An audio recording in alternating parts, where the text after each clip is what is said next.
dalam konteks pemerintah ini selalu defisit, sebetulnya gali lubang tutup lubang itu sudah selalu ya. Hanya saja ada tahun-tahun di mana lubangnya lebih besar. Mengapa? Karena jangankan bayar utangnya, pokok utangnya, tetapi bunganya pun terpaksa dari utang. Nah, yang merah-merah ini pembiayaan utangnya 735. Nah, yang lainnya tuh adalah yang orange, pinjaman neto. Jadi selain dari surat, pemerintah juga punya pinjaman kepada lembaga atau pihak secara langsung. Ya baik itu pinjaman tunai atau proyek, jadi berupa pinjaman cash maupun pinjaman dalam rangka membiayai proyek yang disepakati. Misal kita beli senjata gitu ya ke Perancis, itu kan jadi pinjaman luar negeri. Nanti di 22, 23, 24, 25, 26 kembali pinjaman luar negeri meningkat. Dan di 2 tahun ini 25, 26 ini salah satu pemberi kontribusinya adalah pembelian alutsista strategis yang utang sebenarnya kan sebagian besarnya. Dan 2026 meskipun belum realisasi penuh, baru setengah tahun dan diramalkan, diprognosis, itu berarti memang Presiden Prabowo mulai meningkatkan pinjaman luar negeri. Yang baru saya cek di dokumen laporan ini, yang salah satu yang digarisbawahi memang adalah kebutuhan untuk pertahanan, ya seperti itu. Bahwa kita umpama rumah tangga separuh lebih pendapatannya itu untuk bayar utang dengan bunganya saja 51,62.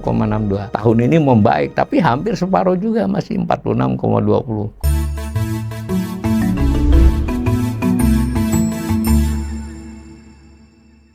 Salam cerdas, komunitas pembelajar yang saya hormati. Berjumpa kembali dengan saya di kanal Awali Rizki dalam sesi Assessment Ekonomi. Assessment kali ini merupakan assessment keempat, kelanjutan dari 3 assessment sebelumnya terkait dengan laporan pemerintah tentang pelaksanaan anggaran pendapatan dan belanja negara (APBN) ya selama semester 1 2026. Nah, pada sesi keempat atau yang terakhir ini menyoroti terkait dengan soal defisit, lalu pembiayaan dan juga keseimbangan primer. Jadi ada 5 postur ya yang menggambarkan APBN. Ini tradisi saja bahwa yang disebut postur itu 5 item atau 5 aspek: pendapatan, belanja, keseimbangan primer, surplus atau defisit, lalu pembiayaan anggaran. Keseimbangan primer itu sebetulnya adalah data tentang kondisi pendapatan dikurangi belanja. Pendapatan dikurangi belanja, namun dalam belanja itu tidak termasuk pembayaran bunga utang. Nah, pada waktu di sesi ketiga kan kita sudah mempelajari bahwa bunga utang itu adalah salah satu jenis belanja pemerintah. Berikutnya lagi adalah surplus atau defisit, ya pendapatan dibandingkan dengan belanja. Selama era reformasi itu selalu defisit. Dulu di zaman Soeharto pernah ada 2-3 tahun yang surplus, tapi secara umum defisit. Artinya pendapatan lebih sedikit daripada belanja. Defisit tersebut diatasi, diselesaikan dengan apa? Nah, dengan namanya pembiayaan anggaran. Jadi begitu ya. Nah, kalau dilihat yang kolom kedua adalah rencana atau target di APBN yang ditetapkan pada akhir tahun 2025. Kemudian kolom ketiganya adalah realisasi selama 1 semester. Kolom keempatnya adalah prognosis perakiraan pemerintah semester kedua. Penjumlahan dari kolom ketiga dan keempat diperolehlah angka outlook. Misalnya, keseimbangan primer dinyatakan 152,1 dalam kurung itu artinya minus ya. Jadi defisit 152,1 atau minus 152,1. Apakah surplus atau defisit? Pendapatan dikurangi belanja 734,3, ada tanda kurungnya berarti minus, berarti defisit 734,3 triliun. Nah, diberikan informasi tambahan persentasi terhadap PDB nilai defisit tersebut. Nah, PDB-nya sendiri hanya masih berupa asumsi atau perakiraan ya, karena kan masih berjalan. Nah, 2,85% dari PDB.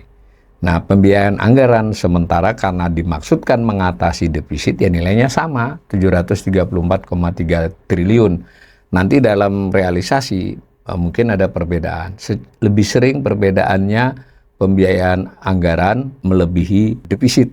Nah, artinya mengatasinya melebihi kebutuhannya, karena itu nanti ada pos yang namanya sisa lebih pembayaran anggaran. Nah ini dari 2004 sampai dengan 2026, berarti malah 22 tahun ya.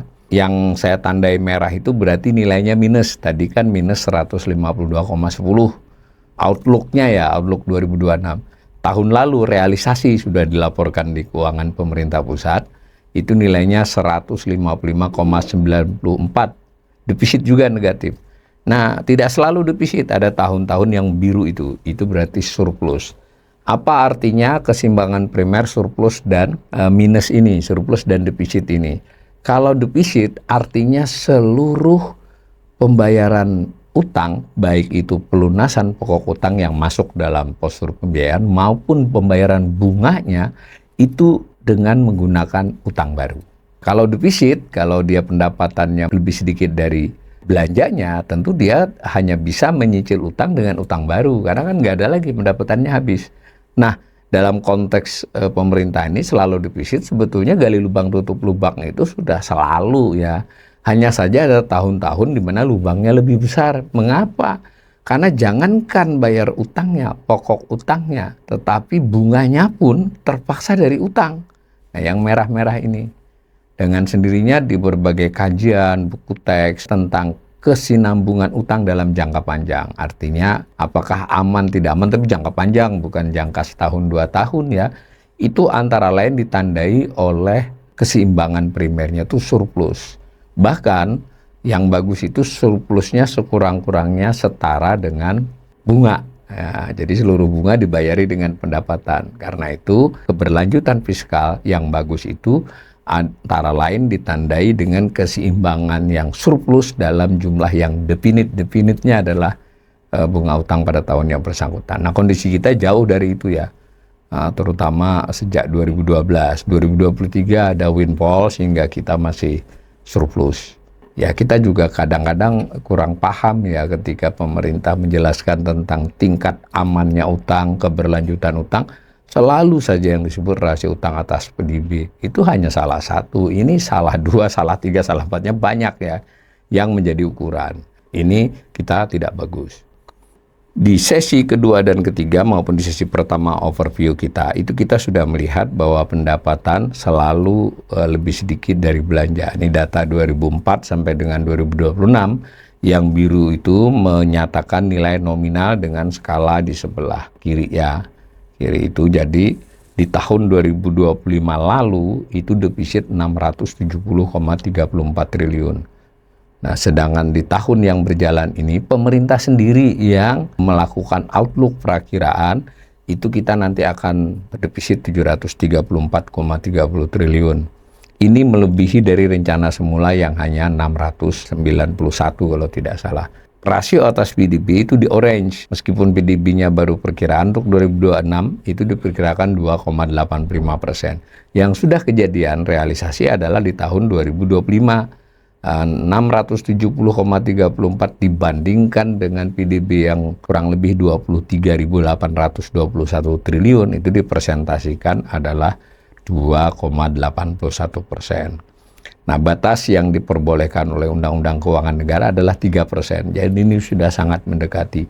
Kalau kita lihat waktu-waktu lama jauh ya dari 3, kecuali di saat pandemi di 2020 dan 2021 itu disediakan payung hukum khusus karena pandemi ya. Jadi tidak terikat pada Undang-Undang Keuangan Negara yang nomor 17 2003 tentang 3% itu.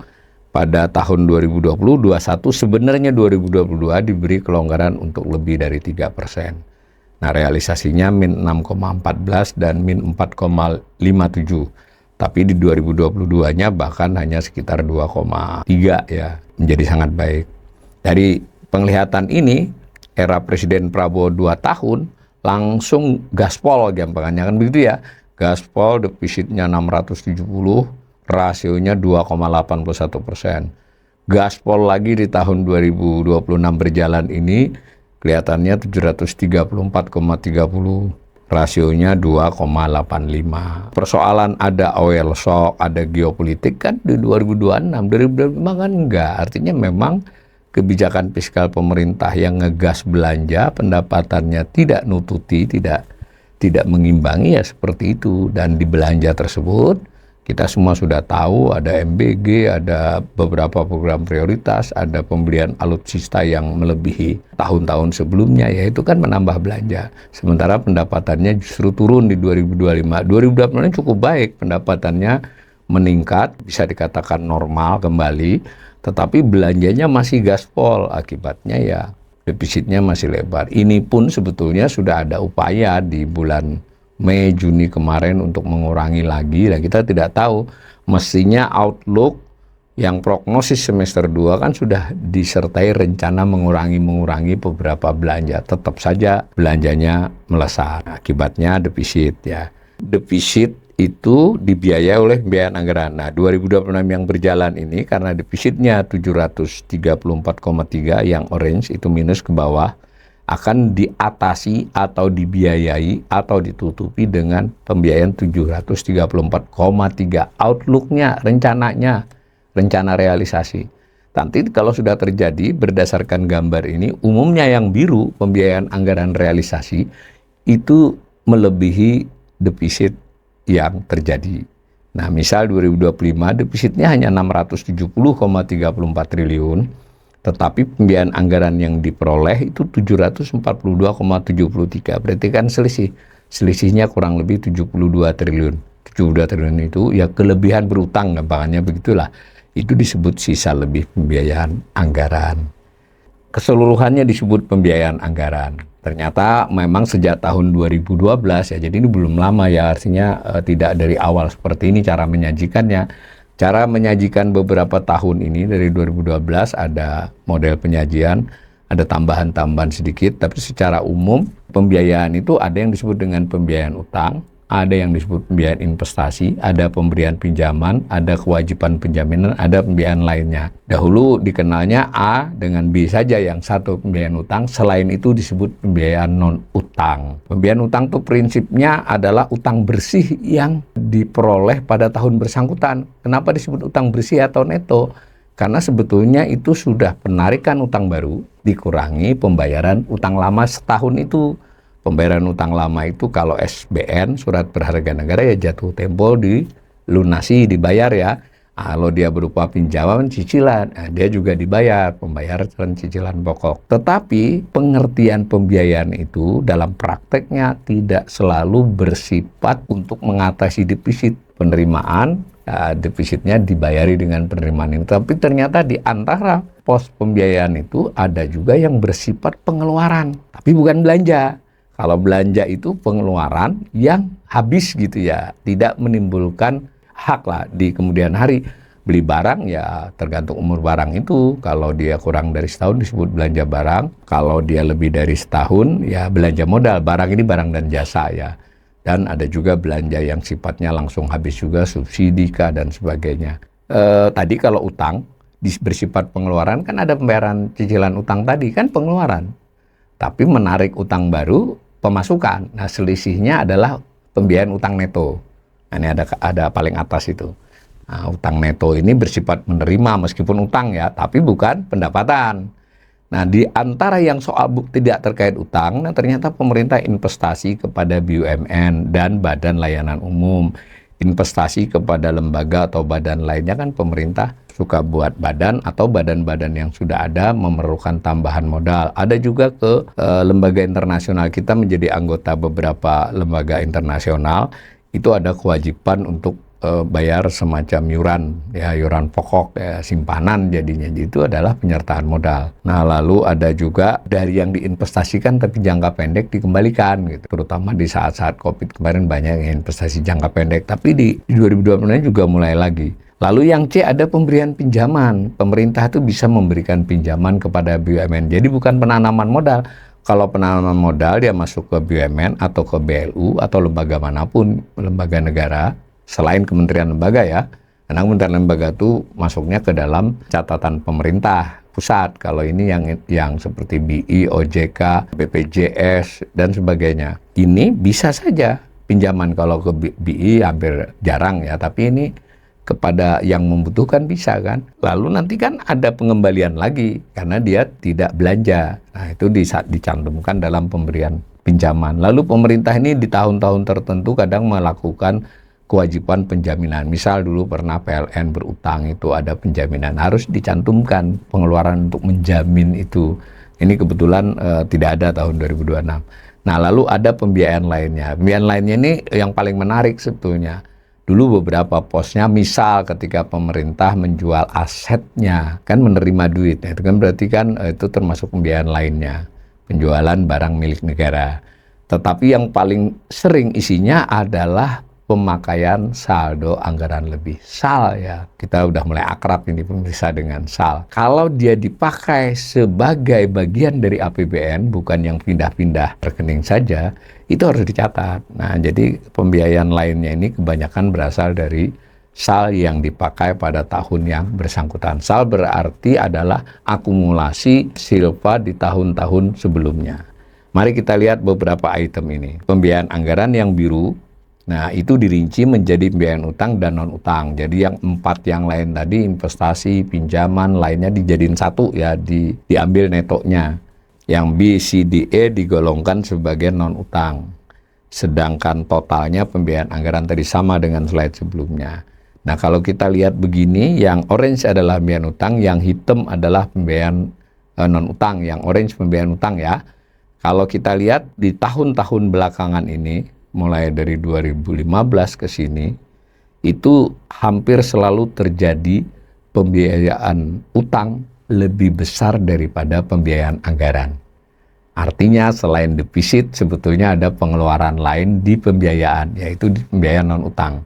Sekalipun di pembiayaan non-utang ini ada yang bersifat pemasukan seperti SAL, ataupun pengembalian investasi, atau pengembalian pinjaman, tetapi secara umum yang hitam ini negatif, bersifat keluar, tapi bukan belanja ya. Ini kalau dibuat kajian yang lebih serius ya, ini adalah sesuatu yang menarik, karena di masa-masa lalu kalau kita narik lebih panjang beda lagi kondisinya. Ini kalau kita bicara 10 tahun terakhir ya, yang dari 2015 berarti 12 tahun terakhir lah ke sini, itu fenomenanya seperti ini. Saya ambil lagi yang khusus orange, pembiayaan utang ini, saya tambahi kata-kata neto supaya jelas. Ini sama ya dengan ini, cuma dipindah menjadi grafik sendiri. Kenapa saya sebut neto? Sebetulnya di orange ini adalah selisih dari menarik utang baru dikurangi membayar pokok utang lama dalam setahun itu. Nah, di tahun 2026 itu diperkirakan mencapai 868 triliun. Yang sudah terjadi di 2025 adalah 735,41 triliun.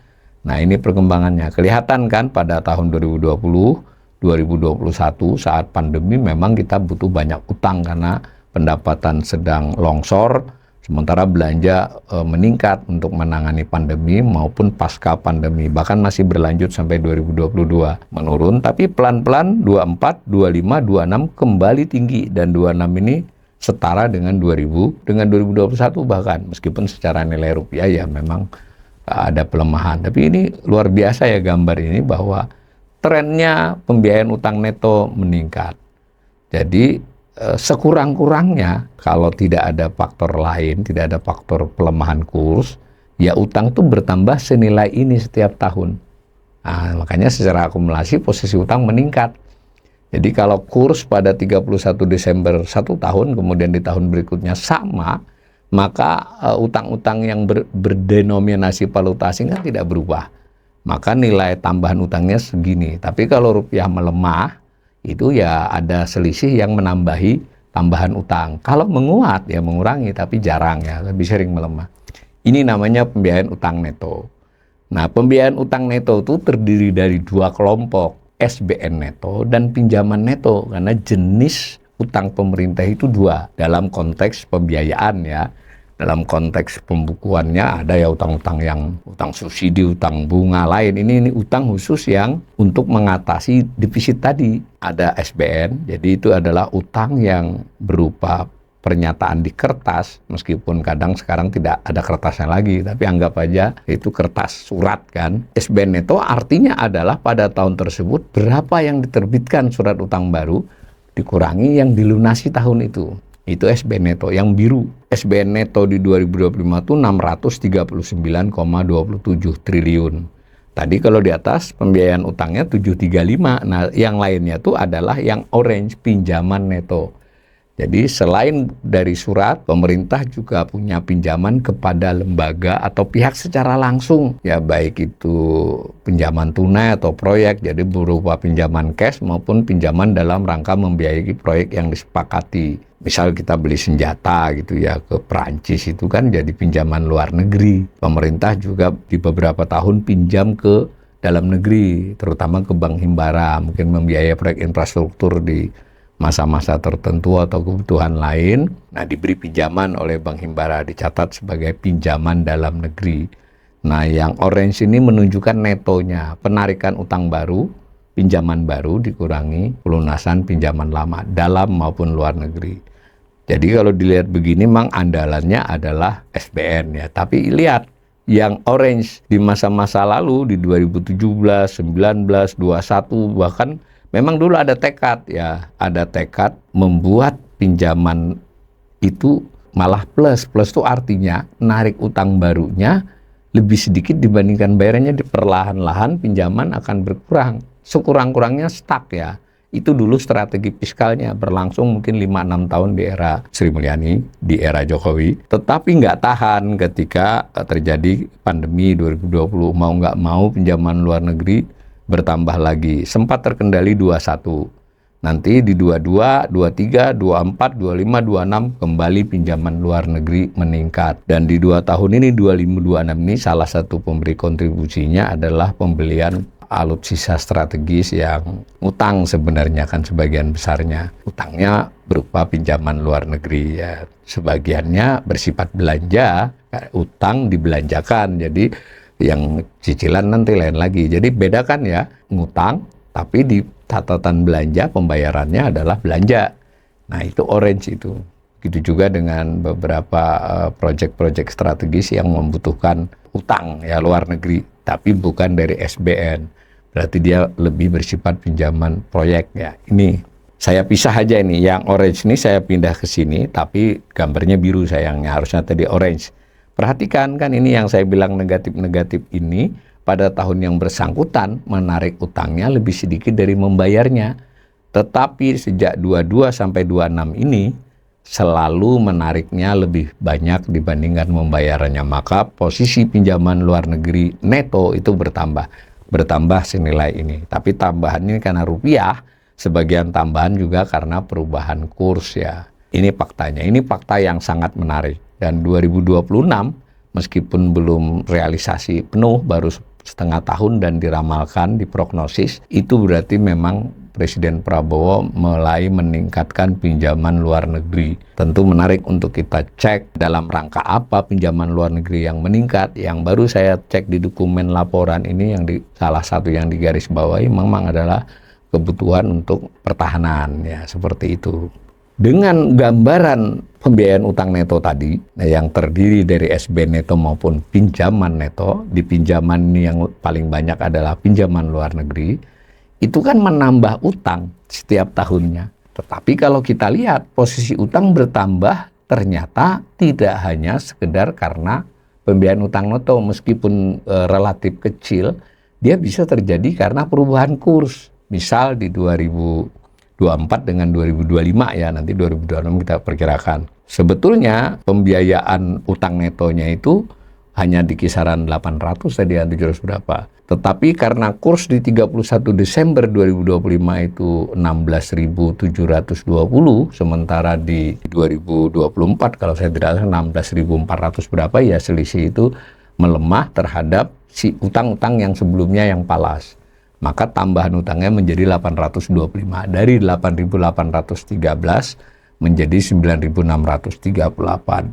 Bagaimana dengan akhir tahun nanti? Pembiayaan utang neto ya, ini 25 tadi 735 ya, tadi tambahannya lebih dari itu kan, 800 berapa, berarti kan faktor kursnya 90 triliun itu tadi. Sementara di 2026 ini kita belum tahu. Kalau sekarang kan jadi berat ini, umpama 18.000 ya, itu sementara kemarin itu baru 16.720 kalau tidak salah per 31 Desember 2025.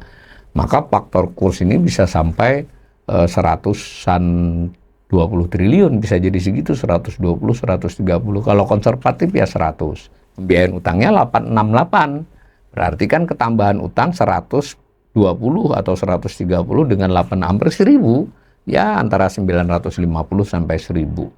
Nah, maka gambar posisi utangnya jadi begini. Ini saya konservatif ini. Saya anggap bertambahnya cuma kurang lebih 100 ya. Jadi 962 jadi 10.600.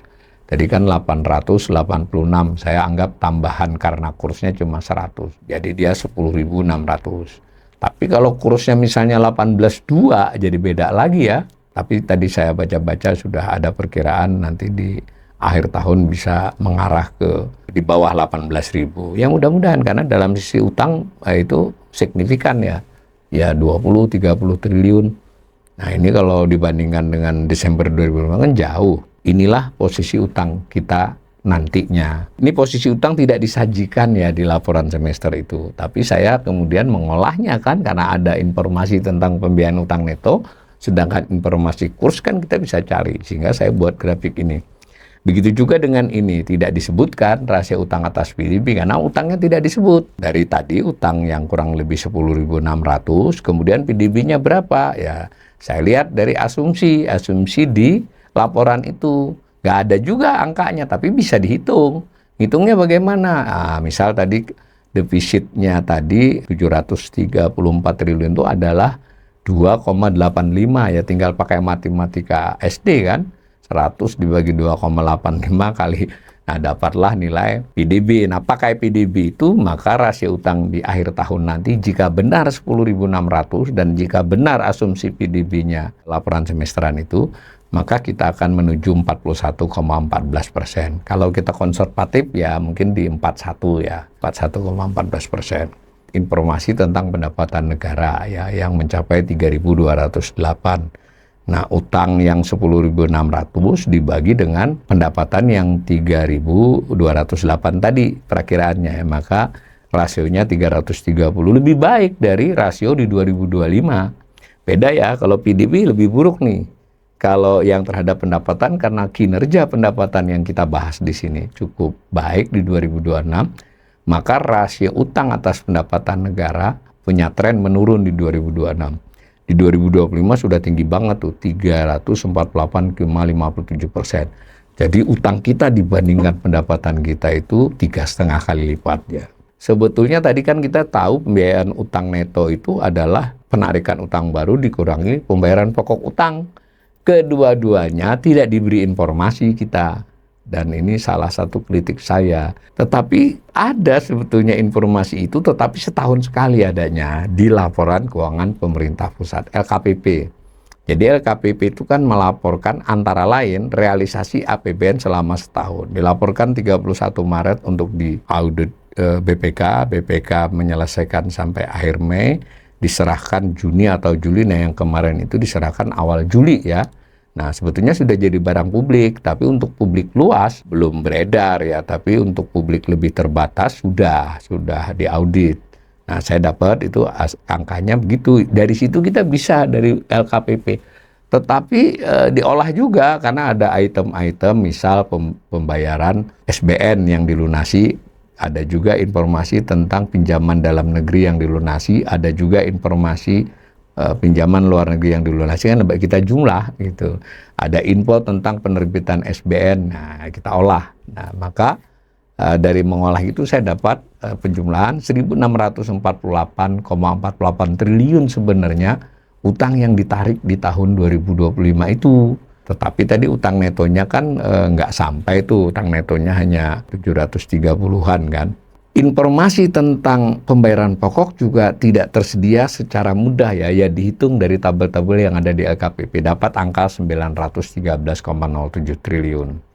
Nah selisihnya itu adalah pembayaran utang neto ya, jadi 913 triliun kita di tahun lalu bayar. Nah 2026 yang berjalan ini di laporan semester nggak ada, tapi berdasarkan otak-atik di angka LKPP maupun data SBN ya masih sama dengan tahun 25. Kira-kira di kisaran 900 plus minus. Tadi kita sudah melihat proyeksi untuk pembiayaan utang neto 868 ya. 868 tambah 900 diperolehlah 1.768 triliun. Jadi kebutuhan berutang itu segitu, bukan 868. Nah, jadi media massa suka misleading ya. pemerintah akan berutang baru senilai waktu itu 832 ya, sekarang udah naik jadi 868. Itu neto ya, pemerintah harus mengeluarkan SBN, nerbitkan, kemudian cari pinjaman luar negeri, itu sejumlah 1.768. Karena selain untuk menutupi APBN yang nilainya tadi 800-an triliun tadi, juga untuk membayari yang 900. Maka saat saya bicara ini tidak ada info, tapi saya sudah lihat utak-atik ya, pemerintah kira-kira baru dapat di kisaran 750 ya, sampai akhir Juni 800 lah. Belum ada pengumuman resminya. Masih kurang hampir 1.000 di semester kedua ya. Jadi baik itu mau pinjaman luar negeri ataupun melalui SBN. SBN-nya mau rupiah, mau pandabon, mau euro, kita lihat nanti. Jadi masih berat ya cari utangnya itu. Tetapi dengan kita dianggap rating utangnya masih investment grade, masih layak investasi ya, kemungkinan kita dapat, hanya bunganya lebih tinggi ya kan, karena trennya dunia memang begitu. Saya olah lagi tadi ya, pembayaran pokok utang yang 900 perakiraan ya. Itu perakiraan saya jadinya, bukan dari Outlook, cuma saya ngutang-atik. Nah, yang 913 itu udah real. Kemudian bayar bunga 582 di 2020 itu dari Outlook. Nah, maka jumlahkan. Jadi bayar pokok utang maupun bunga utang di tahun ini nanti 1.482 triliun. Nah, tahun lalu realisasi bayar pokok 913, bunga 514, totalnya 1.427 triliun di tahun lalu. Nah, tahun ini akan bertambah kurang lebih 60 triliun ya, kalau perakiraan ini benar. Kalau cicilan pokoknya di atas 900 ya naik lagi itu. Kalau bunganya kelihatannya susah ya, memang segitu. Pendapatan memang meningkat ya 3.208. Berarti rasionya 1.482 dibagi dengan 3.208, 46,20%. Ini sudah cukup bagus, membaik dari tahun lalu ya. Tahun lalu itu bayar utangnya tadi 1.427, pendapatannya 2.765, jadi 51,62%. Mudah-mudahan pemirsa bisa membayangkan ya, bahwa kita umpama rumah tangga, separuh lebih pendapatannya itu untuk bayar utang dengan bunganya saja, 51,62. Tahun ini membaik, tapi hampir separuh juga, masih 46,20. Sebagai perbandingan, di masa-masa lalu kita di 25% ya. Benchmarking dunia juga kebanyakan menaruh angka 25 ya.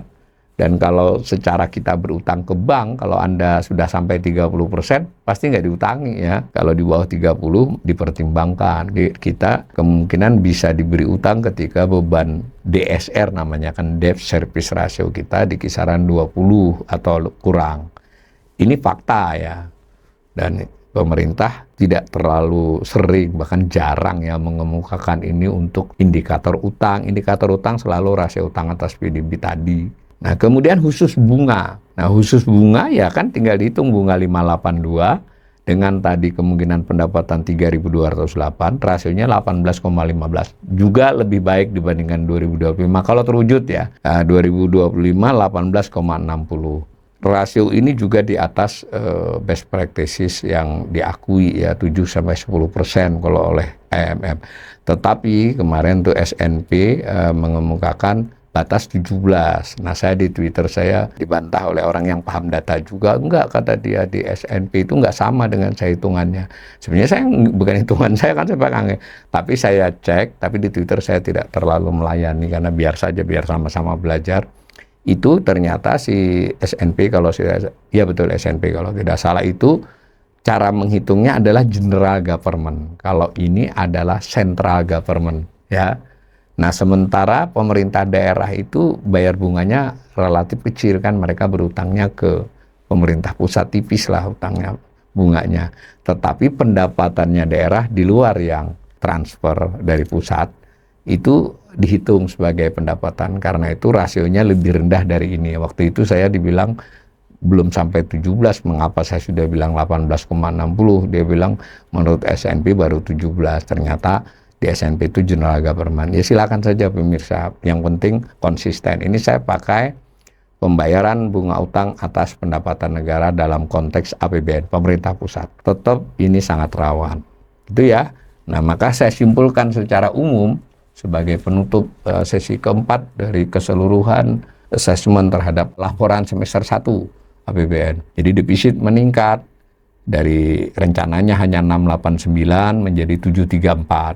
Secara rasio juga semula pemerintah berharap 2,68 menjadi 2,85. Tentu kita mengakui ini antara lain juga faktor well shock penambahan subsidi ditambah dengan pelemahan nilai tukar rupiah yang sangat signifikan. Nah, kemudian keseimbangan primer itu juga lebih tinggi dari rencana. Diharapkan hanya 89,7, ternyata tadi perhitungan sementara 152,1. Saya sebut sementara karena yang 6 bulan masih berjalan. Nah, maka pembiayaan utang neto pun, jangan lupa tadi ya definisi pembiayaan utang neto itu meningkat jadi 868. Sedangkan kebutuhan berutang berarti pembiayaan utang bruto begitu ya. Yang satu neto, yang satu bruto. Itu 1.768 triliun. Jadi betul-betul butuh cari utang yang banyak. Tambahan utang itu tidak hanya karena utang neto, tapi pelemahan kurs. Tentu kita tidak tahu kurs 31 Desember 2020 nanti berapa ya. Tapi kalau melihat tren ya di kisaran 18.000, maka akan ada pelemahan kurang lebih 8% dibandingkan 31 Desember 2025. Lalu itu berdampak kepada penambahan utang ketika disajikan, bukan utangnya bertambah sebetulnya, karena dolar adalah mayoritas, kita pakai indikasi dolar. Tapi tentu tidak berlaku untuk tambahan utang yang setahun berjalan kan sudah langsung dengan kursnya, tapi yang lama kan, yang per 31 Desember. Maka saya menduga tambahan utangnya itu bisa di kisaran 900 ya, 900 lebih untuk pembiayaan utang neto yang 868 ditambah faktor, sebutlah faktor kurs 100, maka 968. Dapatlah angka 10.600 ditambah dari 9348. Nah, lalu rasio utang juga akan meningkat. Hitungan sementara 41,14%. Jika di-manage sedemikian rupa mungkin bisa ke 41-an aja, kurang sedikit. Kelihatannya pemerintah khawatir juga karena 41 angka psikologis baru ya. Setelah 40,4, 40,5, 40,7 turun lagi. Tetapi berita baiknya rasio utang, beban utang tadi membaik. DSR membaik, DSR khusus bunga membaik, tapi masih di atas batas yang sebetulnya direkomendasikan berbagai lembaga internasional. Mudah-mudahan asesmen saya ini menambah informasi buat pemirsa saya.